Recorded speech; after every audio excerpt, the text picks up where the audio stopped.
Hey everyone, Carole Pivarnik here. Welcome to Watercolor Explorations.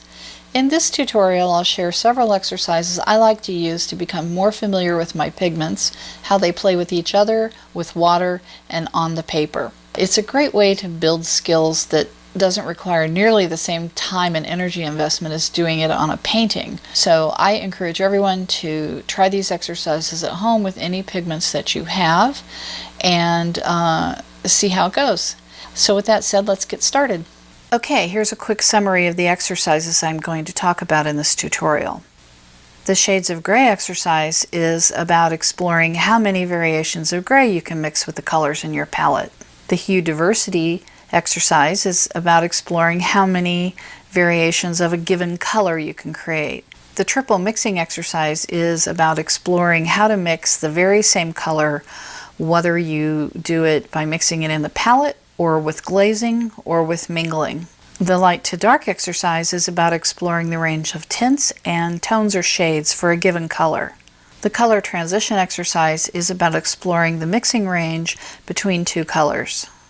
And finally, Mingling Magic is about exploring what happens when you mix two very wet colors together and manipulate the paper so that they mingle. Okay, I'm just going to talk for a minute about my working palette, which is the palette I'm going to be using for all the demos in this tutorial. I have a 12 color working palette, and I have a few colors that I always love to use, and then there's others that I tend to swap in and out on a whim. But the colors that I use are basically a split primary palette, which means I have a warm and cool yellow, a warm and cool red, and a warm and cool blue, and then 6 other colors that I would call convenience colors, or colors that I just can't live without. Your palette may differ. It won't change a thing about being able to do the exercises. Just use what you have. Before we get started, I'd like to share some tips for best results.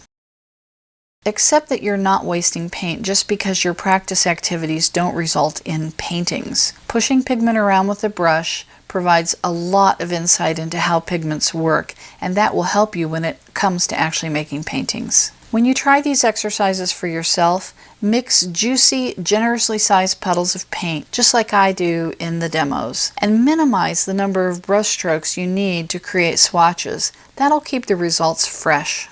Complete your practice activities in a watercolor sketchbook, or tear or cut your own watercolor paper to size, hole punch it, and put it in a 3-ring binder. Keeping all your exercises together in one place will help you see your progress, especially if you repeat the exercises. And don't hesitate to repeat them, because the more you do them, the better you'll get at them. Consider when you're doing these exercises how you might vary them to make them more interesting, to explore something different, or just come up with your own exercises.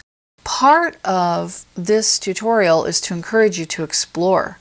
And remember, there's no right or wrong, so just do whatever occurs to you. It's perfectly fine, and keep all those results together and see where it takes you. Okay, let's continue. Alright, let's get started with the Shades of Gray exercise. The first thing I have to do is mix a big puddle of a gray color. Now, I could cheat and do that here with my neutral tint and just use that as my base color. But I could also mix 2 complements. Now we know that on the color wheel, blue and orange are complements. So if I mix some Benzimida Orange Deep and Cobalt Blue, I ultimately, when I get the proportions right, I will have a gray, as you can see here. One thing I notice that people in my watercolor classes always tend not to use enough water. And as a result, their paint just doesn't flow. Now I'm looking at this gray, and I don't know how it looks on the camera, but to my eyes it's just a tad too warm. So I'm just going to introduce a little more blue. I'm trying to get to a neutral gray. Alright, now I like that. So I'm going to put my palette back over here. And on my page, the first thing I'm going to do is paint a swatch of that color. Now you can see that's really neutral. And I'm going to make it a big swatch because it's like the mother color for all these mixes. And then I am just going to serendipitously get other colors a little bit on my brush and take a little piece of this gray over here and mix a slightly different tone. Now that doesn't look much different, so I'm going to add a little more red to it and see what happens. And then I think I'll mix a little purple into that, see what I get. These might not look too different to you, and they don't look too different to me either. So I need to introduce some more pigment of the other colors. There we go. Now that looks a little more purple. So I'm just going to go ahead and fill this page with grays, speed up the video a little bit so you don't have to boringly watch me.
Okay, that's a lot of grays.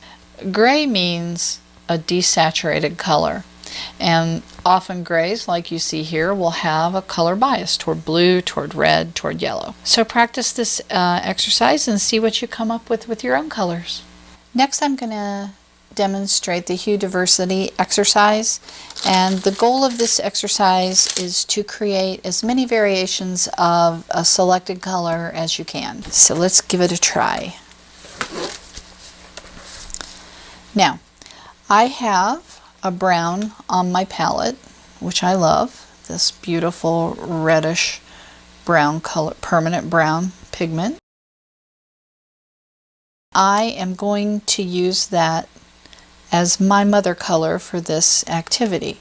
However, if I didn't have a brown on my palette, I could mix a brown. And I could start with an orange, and if I didn't have an orange, I could start by mixing orange or red and yellow, because that makes an orange.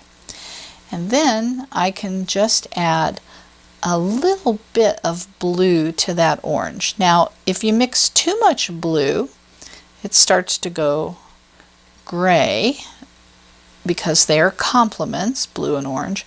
But if you mix just a little bit of blue, you get a brown, like this one. I'm going to go ahead and paint a swatch of it right here.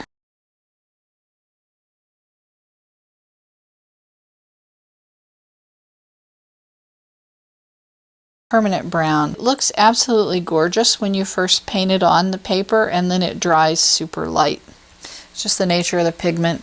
That's one thing that these exercises will teach you, is which of your pigments have a large drying shift. And that's really important to know when you're painting, because there's an old saying that if it looks right when it's wet, it's wrong when it's dry in a watercolor painting.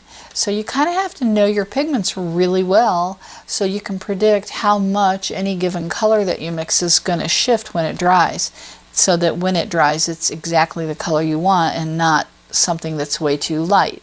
Now, of course, in a painting, if you end up with a passage that's too light, you can always glaze over it with the same color to try to enrich it. But it's better not to do that if you don't have to. It's better to know your pigments. With that said, let's get started mixing all of these browns and see how many I can actually come up with.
Okay, there you have it, a page full of browns.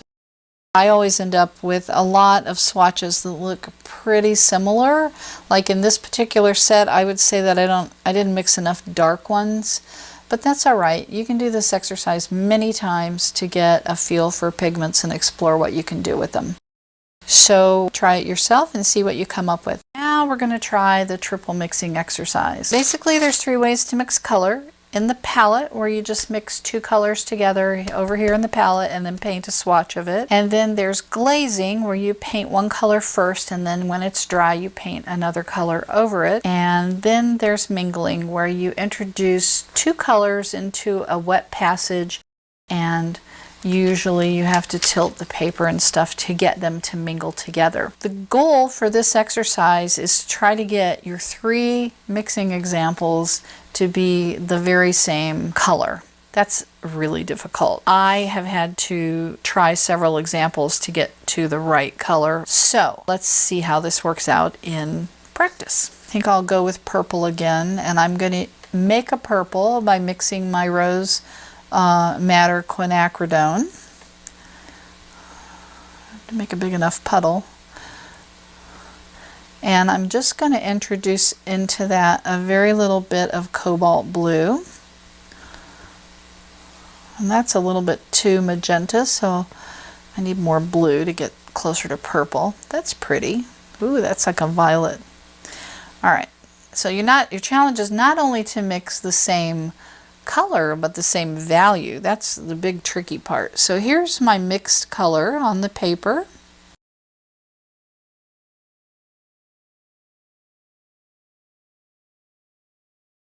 If all were said and done, I'd probably technically wait until that was dry to do my, to figure out what I had to do with a glaze to get there. But I know that the glaze is going to have the first color, the rose madder color, laid down and first, and then I'll glaze over it with the blue. So I'm just mixing what I think is a tiny puddle of the rose madder that looks to be about the same consistency as that purple puddle. And I'm going to paint that swatch right here.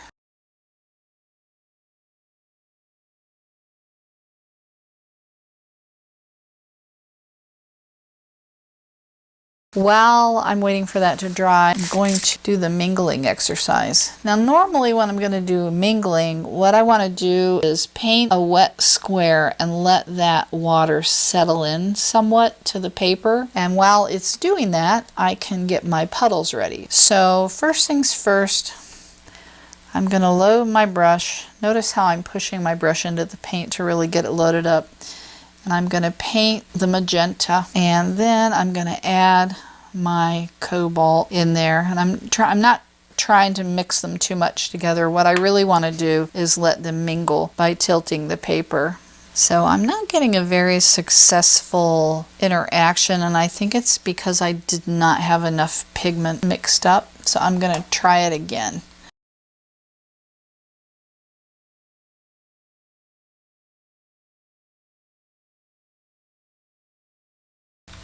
Okay, now that these swatches are dry, I can see what I've learned from them. And one thing that I have learned from this mingling swatch is that I use too much blue because it starts to be the right color up here where not as much blue reached.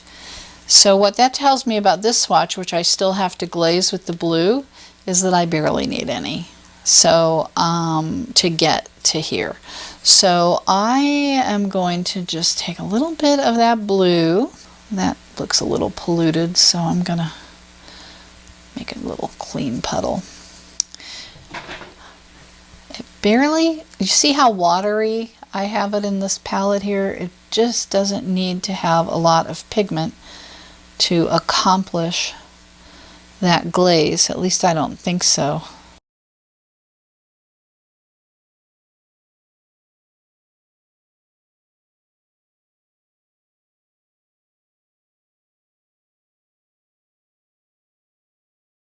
Now when you glaze, you just need to go over gently with the paint and don't be scrubbing on it. Just let it sit and settle in.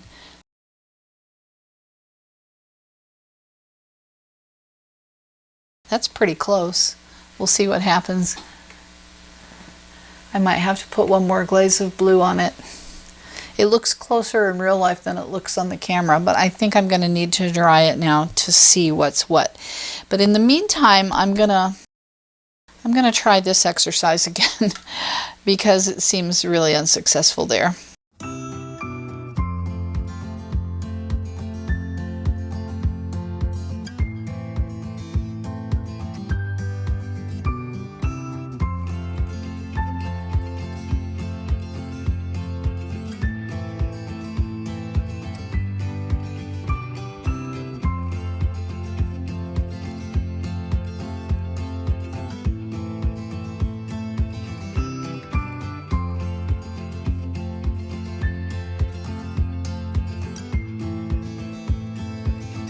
Okay, now these things are dry, and I think I got very close. So try it yourself and see what you come up with.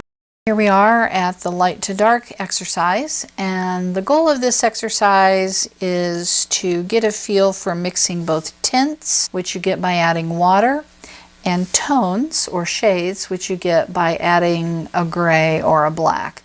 In this exercise, we're just going to use a gray, and I'm going to use neutral gray because it's just easier than trying to keep sufficient quantities of a gray mixed in my palette.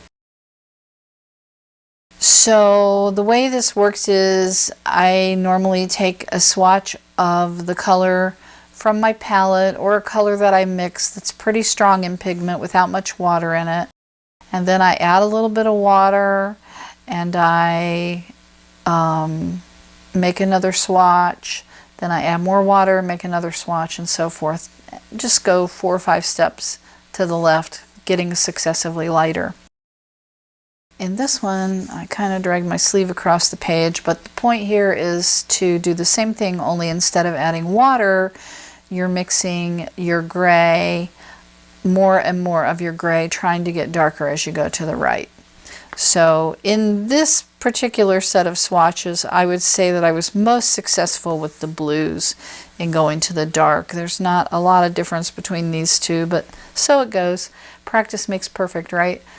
All right, so let's try this out and see what we get. So first things first, I'm just going to mix a big puddle of neutral 10 over here, and I'm not making it too watery because when I grab some of it and I want it to go into my mix to darken it, I want to have enough of it. So that should be enough. Let me rinse my brush, and I'll make a nice big puddle of cadmium red medium, which is what this color is. Needs a little water. Now this is a beautiful color in the palette when it's wet, and it's pretty boring and dull when it dries. Here we go. That's my mother swatch, as I like to say. And then I'm gonna get some of that color out of my brush, grab a little bit of water, mix it all in, get the excess moisture out of my brush, and paint another swatch of it over here. Then I'm going to grab some more water and mix it in. Now this is a really strong pigment, so it takes a lot of water to get it to go light enough in just a few steps. If I'm just going to do 4 steps here.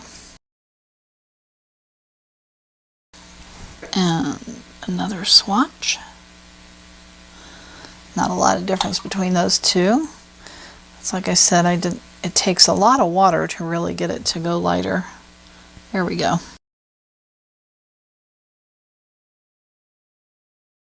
Next, this is my original puddle, so I'm going to bring over a little bit of neutral tint and mix it into the entire puddle. And I'm going to paint a swatch of that, so you can definitely see it's darker. And I'm going to grab some more neutral tint. You can see how much is on my brush. I'm going to mix it into this whole puddle. Definitely going darker. I'm going to grab another brush full of neutral tint. Now how much neutral tint you put in there kind of depends on how big your puddle is. But I'm trying to get pretty dark, and now I have run out of neutral tint, so I gotta go back here and grab some more right out of the palette, and I'll paint another swatch. So that's pretty successful. Here's my center color. Definitely see the steps getting progressively darker, and then going toward the light side. I kind of didn't do a great job here. I should have added more water for this one and even more water for this one to make it very pale. But you can still see the range for this particular color, cadmium red light, from very light to very dark. So now let me clean my palette and we'll do another one. So first of all, let me make my neutral tint puddle over here. So I'm going to need that. And then I think I'm going to use a cool color. I think I'll use this blue, it's cobalt turquoise. A very heavy granulating color. Kind of mix that up a little bit. I'm probably mixing way more paint than I need to, but you know what? I have enough watercolor paint to last the rest of my life. I'm not really worrying about it. Okay, so here is our baseline color swatch. I'm going to rinse my brush out and bring some water over here and mix water into most of that puddle. Paint another swatch. Now that went pretty light pretty quick, so I think I might put a little more pigment in there just to not have to go so quickly to the light. Alright, that's better. And then a little more water. This will be my really pale. And then for the next one, it'll just basically almost be invisible. You can barely see it. So it goes.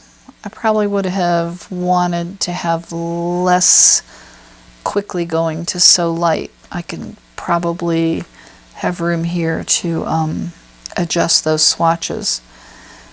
But let me see if I can do that without ruining it. Using a light touch, I can kind of do it. Yeah, that worked. These two don't, now that I'm looking at them, don't look that different from each other. I pick a little bit of that paint up with a thirsty brush, I get a little bit more differentiation. Okay, so here's my pigment, my pure pigment. I'm going to grab a little neutral tint and mix it all the way in to get a slightly darker tone. And then I'm going to grab a little more neutral tint, mix it all the way in. Slightly darker tone, more neutral tint,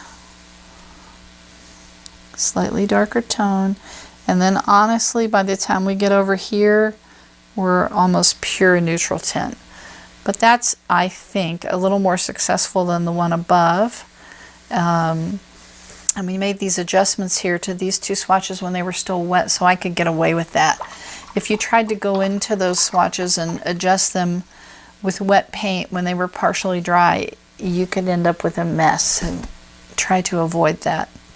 And besides which, you can try this exercise with the same color many times until you get a really good feel for being able to get a good gradation. And also, if you wanted to paint, it's harder, but if you wanted to paint with smaller swatches and do more steps, you could certainly do that. It just gets really difficult. But if you get really good with 4 steps on either side of the mother color and you want to challenge yourself, you could maybe go to 7 steps on either side of the mother color and see how well you can make them be very evenly graduated from the mother color to either white or black, really. Okay, so try it yourself, and then we'll move on to the next lesson. Okay, the next exercise is probably my favorite. It's the color transition exercise. And in this exercise, you start with one color on one side and you work your way progressively mixing in more and more of the second color until you actually get to the second color. And I just like to have 6 steps in between. It seems easy. I think I'll go from this permanent yellow light to Prussian blue. So the first thing that I like to do is make 2 puddles, one of each color. And while I have that yellow in my brush, I'm going to paint a yellow swatch. Alright, and here we have Prussian blue, so I'm going to paint a swatch of it over here.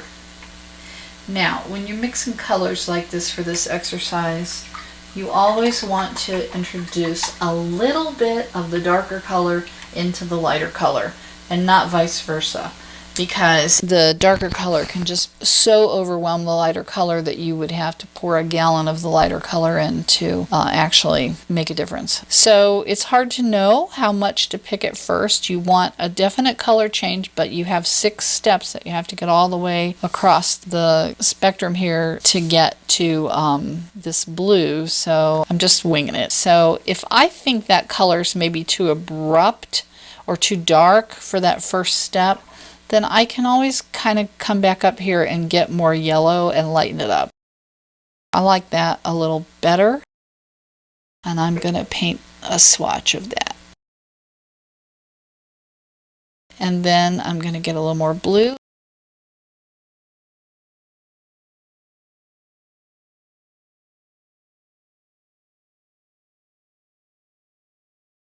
Alright, and more blue into my green.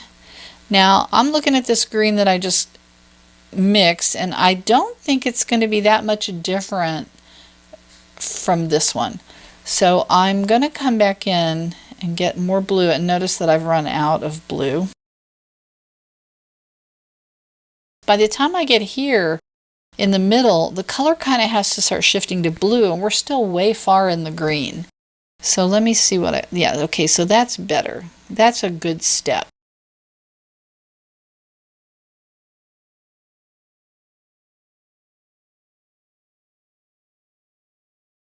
So let's try another color. How about we go from yellow, since I'm enjoying working with that color. Let me paint a swatch over here.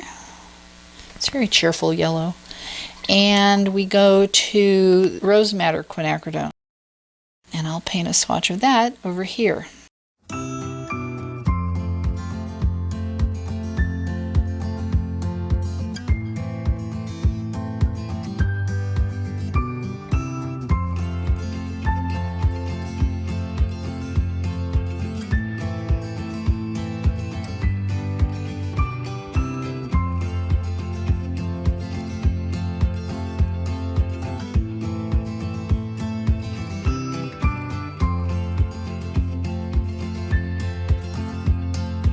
I think that's a pretty good example of transitioning from yellow to quinacridone rose madder. I challenge you to do that with some of your pigments and see what happens. Our last exercise is the mingling magic exercise. What I like to do in this exercise is have swatches of the two pure colors that I mixed, and then see how they mingle in these large areas. This is a really fun and easy exercise to do, so let's give it a whirl. And I think I'm going to try yellow with my three blues, which is the cobalt blue deep, the cobalt turquoise, and the Prussian blue, and I'm going to do 3 mingled exercises just to see how they all look different with this yellow.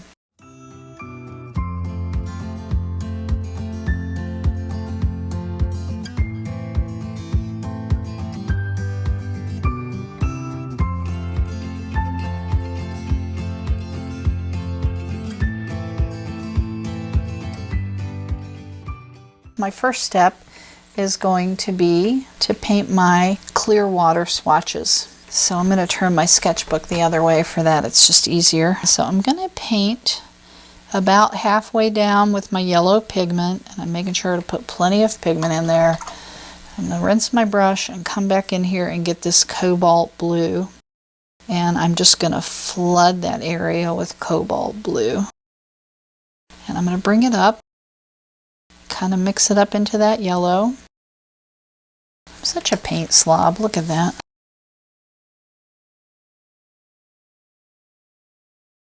And now I'm going to very carefully mingle this pigment because I do not want it to run off the edge of the rectangle. I'm being very careful. Keep it moving and keep an eye on it.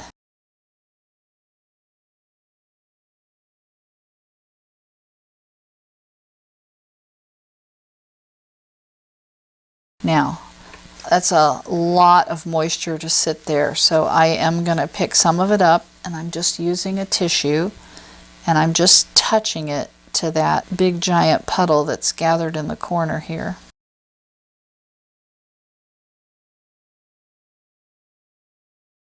So, I'm going to let that settle out, and in the meanwhile, I'll paint the next one.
Alright, these swatches are dry now, and I've added the color reference swatches at the bottom, but I've zoomed in so you can take a closer look at how the different mixes happened. So in this one, which we used cobalt blue deep and the yellow, we have a very sort of a dull green. And the reason for that is because when you mix a pure blue and a pure yellow, you get green. But cobalt blue deep is a little bit biased toward red. So that ends up resulting in effectively mixing 3 primaries together. And that little bit of red bias in the cobalt blue deep causes the mix to be less saturated. And that's because the red bias of the blue is graying things out a little bit. You know, if you mix 3 primary colors together in the right proportion, you get somewhere in the neighborhood of gray. And so whenever you mix a red biased blue with yellow, you're going to end up with a dull green. The same is true if you were to use ultramarine blue. Now over here, cobalt turquoise is actually a green pigment. So no big surprise that what we've got here when we mixed yellow with a blue that's actually a green, which means it's kind of leaning toward yellow, that we get a much fresher, more pure green. And then over here, Prussian blue is also sort of a green biased blue, which means it has more yellow in it than red. So it also produces a prettier green, much less dull than what we got over here with the cobalt blue. This is a really fun way to figure out which of your colors are going to give you the mixes that you want. And by practicing these exercises, you get a real instinct for which ones to choose. There are a lot of ways to play with watercolors, and I hope that you enjoyed the 6 exercises that I showed you here. They're really fun and easy to do. You can do them in a few minutes, so you know they fit into just about anybody's time frame. You don't need an elaborate setup. You can just use a small watercolor box and a single brush and a small watercolor sketchbook. Go forth and have fun on your exploration.